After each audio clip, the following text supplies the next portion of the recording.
მოგესალმებით ჩვენს მასტერკლასზე. სცენარის გასაზრდელად ჩვენთვის სასურველი მეთოდის არჩევამდე ბევრი გადაწყვეტილების მიღება გვიწევს. რადგან ყოველი გადაწყვეტილება აისახება საბოლოო შედეგზე. ამ ვიდეოში ჩვენ ვისაუბრებთ ნატურალურ პროდუქტში ხელით მორწყვის მეთოდით ზრდაზე. თემას განვიხილავთ ბიოკანათის ზრდის მაგალითზე.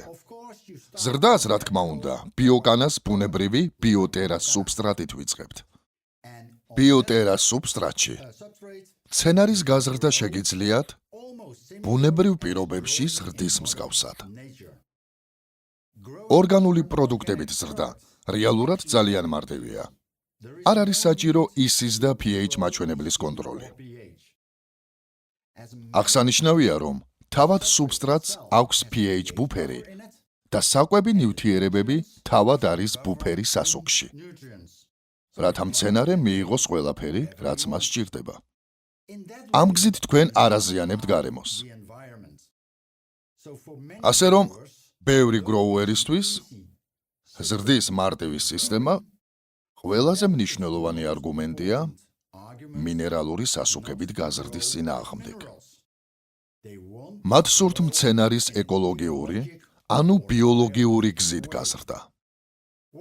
ბუნებრივ სუბსტრატს, როგორიცაა ბიოკანა, ყოველთვის ვრწყავთ ხელით. როგორც წესი, კვირაში 2-ჯერ ან 3-ჯერ.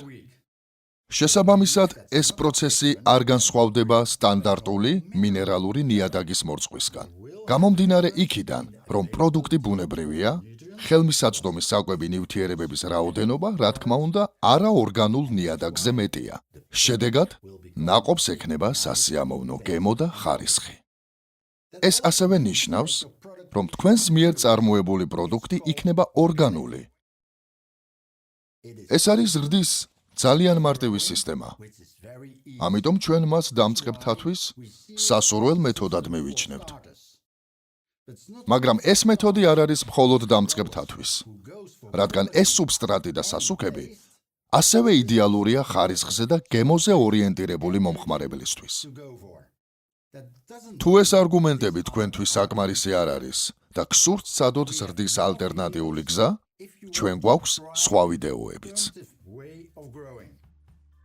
ასე რომ იმედია შევხვდებით ერთ-ერთ ასეთ ვიდეოში და იქნებ ეს იყოს სუბსტრატი ან სისტემა, რომელიც უფრო მეტად ერგება თქვენს საჭიროებებს.